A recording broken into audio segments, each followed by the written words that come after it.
Bonjour, bonjour. Bienvenue sur ma chaîne YouTube PP World pour un best-of. Le best-of des meilleures petites séquences que j'ai pu capter comme ça à droite et à gauche au salon IFA de Berlin 2022. Il y a plein de trucs que vous n'aurez pas en vlog entier. C'est pas parce que c'est pas bien, c'est parce qu'en effet c'est des petites capsules, des séquences que j'ai tournées. Vous allez voir des images intéressantes, j'espère en tous les cas pour vous dans quelques instants. Des choses en French Tech. Il va y avoir un petit peu de tout, c'est un melting pot avec des bonus dedans. Donc c'est vraiment la vidéo best-of comme j'aime les faire ici sur les salons en général et je m'éclate. Donc tout est chapitré. Vous avez le nom à chaque fois des innovations ou des produits dans les chapitres pour aller d'un endroit à l'autre si vous le souhaitez. Allez, let's go. Accrochez-vous, il y a des trucs qui sont quand même super intéressants. Hein. Croyez pas, hein? Allez, ciao. Petite curiosité touristique d'une marque gigantesque, Leica. Alors Leica, tout le monde connaît Leica avec justement les optiques, appareils photo et autres. Et là, ils se lancent sur le salon, à ma connaissance, c'est la première fois que ça arrive, sur le Ciné Laser TV. C'est tout simplement, voilà, un vidéoprojecteur à focale ultra courte, travaillé par Leica. Alors à ma connaissance, ce produit donc n'a pas d'autre libellé que celui que je suis en train de voir. Hein. Leica Ciné Laser TV, le futur de la télévision. Alors bien sûr, ils disent c'est une nouvelle façon de faire de l'entertainment et autres, donc ils vont à fond en fin de compte dans le concept. Ils disent que c'est une qualité d'image qui est parfaitement premium, avec bien sûr une image qui est Ultra HD 4K par wobulation, c'est-à-dire que les matrices ne sont pas Ultra HD 4K comme tous les autres, sinon ça coûterait 850 millions de dollars cette affaire-là. Donc du 4K avec une image qui peut aller de 80 à 100 pouces. Voilà, j'ai d'autres infos sur le produit. Donc bien sûr Dolby Atmos, BT2020, il est annoncé pour 2500 lumens, la puissance c'est 2 fois 20 watts, c'est en effet 3 faisceaux laser RGB, donc c'est ce qu'il y a de plus cher, hein, le RVB c'est voilà, c'est le truc maximum. Les HDMI, il y a 2 HDMI en 2.1 et une HDMI en 2.0, HDMI ARC hein, pour brancher bien sûr si vous voulez un téléviseur, il est Wi-Fi, Bluetooth, LAN, donc une connexion internet. Et voilà, il a une sortie également pour des écouteurs à mon avis, voilà, un casque. Il est également expédié, donc vous avez un port optique sur le produit. Donc il y a un peu ce qui est classique, hein. Mais bien sûr, c'est du 3 faisceaux laser, donc c'est ce qu'il y a de plus cher. Donc le produit est en même temps designé par Leica, c'est plutôt intéressant, avec une connectivité Smart TV. J'ai pas d'infos pour le moment sur l'idée de la compatibilité avec du gaming ou autre, mais ce type de produit n'est pas vraiment conçu pour être un produit compatible Ultra HD 4K, 120 images par seconde. C'est plutôt du cinéma et un peu de gaming jusqu'en 60 images par seconde. Il y a un système Dolby Atmos à bord. Le produit s'est pris un Best Innovation de l'IFA 2022. C'était étonnant de voir une marque comme ça se lancer justement sur le ciné laser et l'image que je peux voir, dans tous les cas ce que je peux voir comme ça est une très belle image, mais j'en sais pas plus, hein, qu'on soit clair, on est entre nous, j'arrive pas trop à savoir ce qu'il en est, ce ne sont pas les bonnes conditions avec des éclairages de tous les côtés, c'est pas comme ça qu'on peut vraiment juger une image, mais c'est déjà très très beau et le produit est très design, hein, c'est vraiment une belle machine. J'ai les tarifs, alors celui-ci en fin de compte il est figé, c'est un 80 pouces et c'est pas donc extensible, 80 pouces c'est quand même un petit peu cher, accrochez-vous, c'est 7000 € pour le modèle 80 pouces, certainement avec l'écran. Le Big One qui est là-bas, donc le 100 pouces, donc c'est un modèle avec l'écran 100 pouces, 8000 € à ma connaissance. Hein. Donc les prix sont peut-être sujets à des changements parce que pendant l'IFA c'est ajusté, mais ça serait 7000 et 8000 €, ça serait donc parmi les plus chers du marché, mais en même temps c'est Leica, il y a une télécommande qui va avec, moi qui me rappelle quelque chose cette télécommande, c'est pour ça que je pense qu'il y a des partenaires industriels et que Leica a travaillé comme toujours une partie de ce qui est fait, c'est-à-dire le design, l'optique est travaillé par Leica et peut-être une partie du traitement vidéo, je ne sais pas, mais c'est un très très beau produit. Là c'est famille très nombreuse quand même, hein. Très même. On rentre dans l'univers de Panasonic. Alors Panasonic c'est gigantesque, je le dis à chaque fois, mais comme en France c'est pas forcément la marque la plus connue, vers laquelle on va le plus facilement, Panasonic c'est Matsushita, c'est un groupe gigantesque au Japon historique, ils ont Technics, Panasonic, ils avaient National également pour les États-Unis, ils font de tout, hein.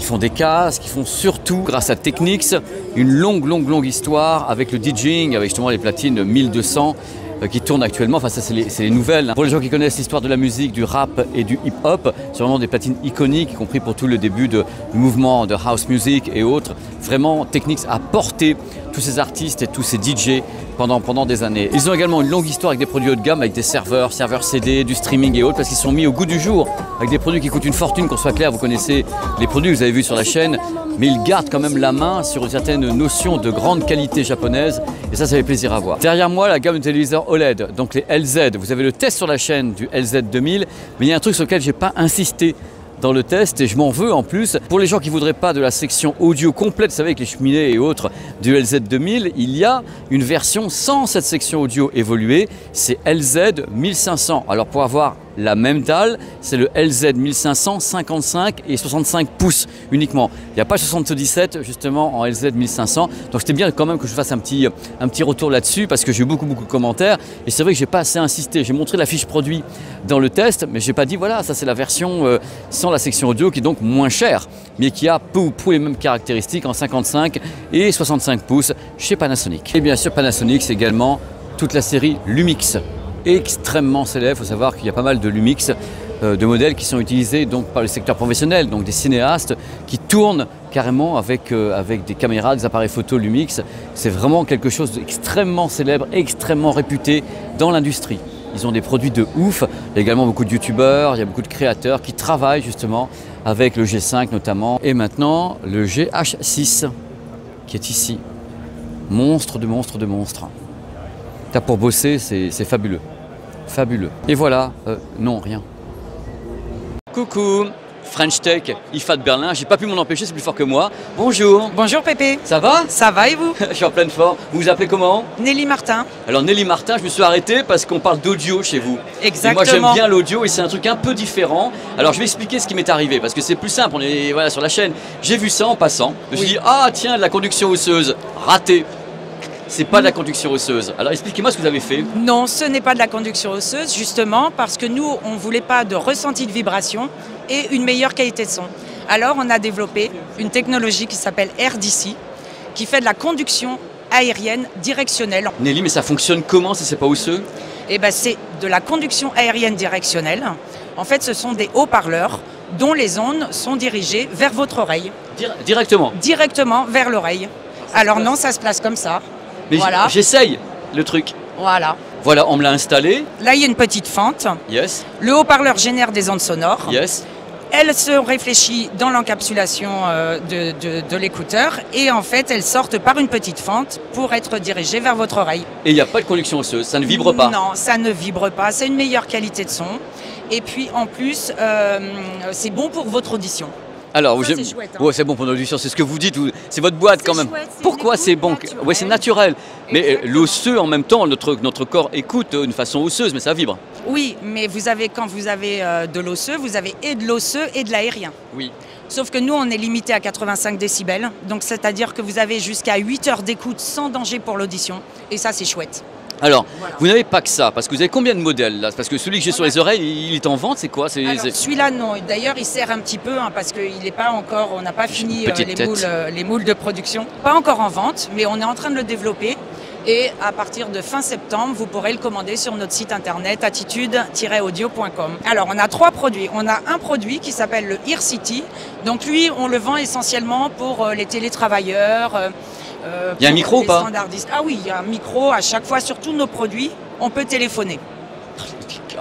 C'est incroyable quand même. Je me suis arrêté, je me suis dit tiens, il y a des trucs. Oh. Et là, je peux l'utiliser pendant des heures. Et en fait, la particularité de nos produits, c'est plus on les porte, moins on les sent.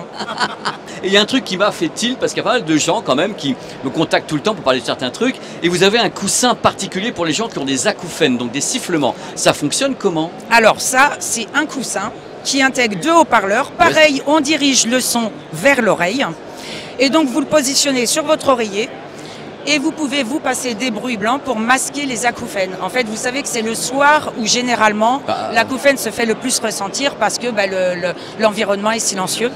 Donc bruit blanc, bruit de pluie, des bruits apaisants, mais vous pouvez aussi écouter de la méditation, de la relaxation, de la SMR. Etc., etc. Donc avec le coussin magique pour les gens qui ont des acouphènes, parce que je sais qu'il y a vraiment beaucoup de gens qui en souffrent. Exactement. Et que les solutions c'est en général une petite fontaine d'eau ou de la musique avec un smartphone. Bah là c'est dans le coussin. C'est une boîte française. Vous êtes d'où d'ailleurs? De Voiron, à côté de Grenoble. Grenoble. Bah coucou les petits loulous qui sont dans le coin de Grenoble et bravo d'être venu exposer ici. Merci Pépé. Bah oui c'est moi. Je suis ravi. Merci. Salut Nelly. C'est ouf.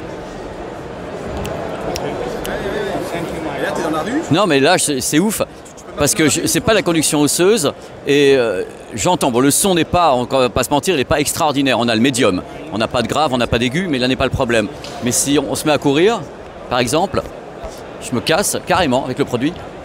Ah ouais, non, on entend vachement bien. Et j'entends vraiment... Ah ouais, c'est vraiment super cool, quoi. Bon, sans rigoler, ouais, voilà, c'est un truc à essayer. Je trouve ça assez étonnant, vraiment. Wow! Et qu'on soit clair sur un point très important, un IFA de Berlin sans les saucisses, les bretzels et les sandwichs n'est pas un IFA de Berlin. Ça commence dès le matin. Vous baladez, vous avez les saucisses, les bretzels, c'est normal, c'est local. Et c'est génial en même temps, ça met de l'ambiance. Au niveau odeur aussi, c'est cool. Expérience sensorielle. Voilà, alors c'est une idée de bulles qui sont placées ici. Alors le libellé était marqué en allemand, donc j'ai demandé, on m'a traduit, mais c'était très étrange. C'est la façon dont on perçoit les sons, comme si ça venait de plusieurs directions, comme si c'était des informations. Et tous les jours, on est bombardé d'informations qui arrivent de partout. Et les bulles sont censées justement symboliser tout ce qu'on reçoit, tout ce qu'on réceptionne. Et voilà ce qui nous fait peut-être souffrir, je ne sais pas. Donc je vais montrer ça un peu plus en grand. Donc il y a une idée, comme toujours, c'est conceptuel. Je ne m'attendais pas à trouver ça au milieu de l'IFA de Berlin, mais je me suis dit, bon, allez, dans un petit best-of comme ça, pour vous montrer les délires qui sont parfaitement artistiques, parce que moi j'aime bien qu'on fasse ces choses-là. Alors je ne sais pas si on peut rentrer dans les bulles ou pas. Non, elles sont rotatives, mais on ne peut rien faire avec. Voilà, elles sont censées réfléchir le son, justement parce que le son est émis de partout, et là, donc il est balancé. Et on a cette idée de sphère, de bulle, qui te renvoie peut-être vers toi-même, je ne sais pas. Le mec en plein délire, en plein milieu de l'IFA. Je sais pas, il y a un concept artistique. Voilà, il y a des gens qui sont en train de... Voilà, il y a de la fumée maintenant, donc je pense que c'est la fin de tout, là. Voilà, c'est X-Files. Mais je n'arrive pas à savoir ce que c'est, je suis en train de me faire attaquer par des bulles. Donc voilà, je pense que là, c'était ma dernière vidéo. Allez, au revoir, hein. On est toujours sur la French Tech, ici à l'IFA de Berlin, vous êtes partout, hein, les Français. Tu t'appelles comment, Julien? Julien, Long de société Denso Wismart. Alors, moi je t'ai arrêté parce que j'ai vu un truc qui pour moi n'est pas nouveau, mais tu me dis que tu as installé un truc de nouveau sur ça. Allez, viens. Alors Julien, voilà, c'est quoi? Ça, c'est un mini projecteur vidéo, c'est le plus fin. Ce qu'on a fait, c'est qu'on a développé une interface dans laquelle on a mis toutes les applications qu'on souhaite, les préférés des Français, de tout le monde, Netflix, YouTube, Facebook. On est en train de développer d'autres partenariats avec par exemple Disney+. Et aujourd'hui, notre but, c'est que n'importe quel Français puisse avoir du divertissement sur le plus grand écran partout où il va. Alors, moi j'ai des questions techniques à te poser. Alors, si j'ai bien compris, c'est votre OS? C'est ça. C'est la première fois que sur ce produit qui existe peu ou prou ailleurs, vous avez mis Netflix? C'est ça. Et on n'a pas besoin de bidouiller pour faire fonctionner Netflix. Aujourd'hui, on va sur l'application, on lance, on rentre ses logins, son mot de passe, et boum, on va regarder sa dernière série préférée. Alors donc c'est un truc ultra plat, c'est du DLP, c'est du 480p? DLP, 480p, support de résolution jusqu'à Full HD. D'accord. On y branche une clé USB, on peut brancher en Bluetooth son enceinte pour avoir un meilleur son. Donc c'est un petit projecteur d'appoint. Toi tu le vends combien ce projecteur, qu'on sache un petit peu? 379 €. D'accord, tout compris, c'est Android d'abord donc? C'est Android 9. 9. Et vous allez sur le site lenzo.fr directement. Et le poids, c'est super léger, ça, regardez ça. On est à moins de 500 grammes. Moins de 500 grammes pour ce produit, donc c'est vraiment le produit portatif. Je voulais m'arrêter parce qu'en fait, quand les gars m'ont dit attention, on est les seuls à avoir mis Netflix dessus, j'ai dit bah tiens, c'est intéressant pour les gens. Voilà, et c'est un petit produit sympa, mignon comme tout. C'est ça. Merci Julien. Merci Pépé. Bon, je ne vous cache pas que là, on rentre en territoire inconnu et connu. Nous sommes chez Sharp. Alors Sharp, c'est quoi? Alors Sharp fait partie de Vestel. Et Sharp est présent sur le marché français. Ils vendent 200 000 appareils électroménagers par an. Et ils ont des trucs assez ouf, hein. Donc pour moi, c'était vraiment les dalles, les téléviseurs. Et maintenant, regardez un petit peu l'électroménager. C'est des trucs qui sont très très beaux. Vous allez voir, ils sont en train de finaliser parce que n'oubliez pas que le salon n'est pas encore ouvert, hein. Ils ouvrent demain au public. Donc regardez un peu les frigos et autres sous le libellé Sharp. C'est assez fou, quoi. Et on va aller voir du côté de Vestel, justement, la maison mère. Regardez comme c'est beau. Très très très beau produit, hein. Ça donne envie. Alors moi, voir l'électroménager avec le mot Sharp derrière, j'ai un truc qui se bug, hein. Je ne sais pas pourquoi il se bug. Donc on va chez Vestel, qui n'est pas entre guillemets une marque connue, parce que c'est une entité globale qui fabrique pour eux, pour d'autres. Et ils ont des tas de trucs en pro. Ils ont du 5K, ils ont de l'OLED, ils ont de tout. Et Vestel, c'est une entité qui est gigantesque. Et en effet, vous voyez, Google TV, il y a Dolby Vision, Dolby Atmos, ils travaillent avec tout le monde. Regardez la taille du stand, ils ont un stand gigantesque, ils ont 120 pouces ici sous le nom de Vestel. Donc cherchez pas dans les magasins français parce que ça n'y est pas, c'est une marque qui est turque à la base. Et ils ont de tout. Moi, ça me sidère. Ils travaillent également sur l'énergie, hein. Ils travaillent sur les batteries. Regardez un petit peu ce qu'ils ont. Là, j'en sais un petit peu plus sur la marque parce que j'ai des potes qui m'ont renseigné tout à l'heure. Des téléviseurs géants, ils ont de la projection. Ils ont également des téléviseurs compacts. Regardez un petit peu, ils ont de tout. Ils ont de tout. Et c'est gigantesque. Dolby Vision, Dolby Atmos, 100 Hz, 120 Hz, gaming, donc des batteries pour les véhicules. Ils font de tout. C'est très impressionnant. Et ici, en Allemagne, les gens connaissent bien Vestel. Ah, je suis là. Donc c'est bien moi qui fais les vidéos, hein, parce que les gens se poseraient quelquefois la question, c'est bien moi. Et ils ont également dans leur giron une marque qui rappellera des trucs à plusieurs personnes, Daewoo. Daewoo, c'est également Vestel. Ils ont de l'électroménager, ils ont des téléviseurs, regardez carrément Dolby Vision, IMAX Enhance, Android TV, il y a vraiment de tout. Hein. Ils sont extrêmement performants. Et il y a Toshiba qui est également dans le giron de Vestel. Toshiba Télé. Donc c'est des marques qui, moi, me font tilt, mais je les connaissais avec d'autres entités, dans le sens où Toshiba, pour moi, c'était vraiment une entité japonaise à fond. On sait que Sharp également pour les téléviseurs, des accointances, si je puis dire, avec Foxconn, c'est le moins qu'on puisse dire. Et là, vous avez carrément des produits Toshiba avec Onkyo, du Dolby Vision, Dolby Atmos. Donc pour résumer, Toshiba, Daewoo, Sharp, sous l'égide de Vestel. Le stand est hallucinant, il y en a partout. C'est du délire, c'est vraiment la caverne d'Ali Baba, le truc. Voilà, voilà, voilà. C'est la fin de toute cette série de vlogs sur l'IFA 2022. Un salon qui n'avait plus été présent parmi nous pendant 2 ans, donc c'est le comeback. Je vous dis pas que c'est la meilleure édition du salon de Berlin, c'est pas vrai. C'est une édition qui est assez moyenne. Il y a beaucoup de marques qui manquaient, il n'y a pas eu tellement d'innovation parce que je pense, et là je suis sérieux pour une fois, je pense que beaucoup de marques se sont quand même habituées au fait qu'il n'y ait pas ce type de salon. Donc pendant 2 ans, l'industrie a continué. C'est-à-dire qu'en effet, les produits se vendent, on a les conférences de presse en virtuel, on a la possibilité, justement, nous, par exemple, de parler aux ingénieurs par Webex et autres. Ça fait qu'il n'y a pas un désintérêt, mais disons qu'il y a d'autres façons de procéder. Et que peut-être ça va mettre un petit peu de temps pour les marques de comprendre que ces salons sont quand même super importants. Déjà pour rencontrer le public, parce qu'aujourd'hui, par exemple, c'est ouvert au public, et pour rencontrer les professionnels, et pour rencontrer les gens, c'est-à-dire qu'on puisse parler aux ingénieurs. Nous sommes donc au mois de septembre 2022, on est toujours sur quelque chose d'assez timide. On sent bien sûr que les fabricants sont contents d'être là, les gens qui sont ici sont heureux d'être là, hein, mais il n'y a pas une abondance de produits, il n'y a pas vraiment de gros lancements, il n'y a pas de trucs comme ça. C'est pas comme ça que je le sens ici. Alors qu'en général, on pouvait dire de Berlin, bah tiens, ça va être le moment de lancer tel produit, tel truc. Et puis l'absence de Sony, l'absence de Hisense, l'absence de Sennheiser, l'absence de grosses marques, c'est quand même quelque chose qui est symptomatique de quelque chose qui n'est pas reparti pleinement.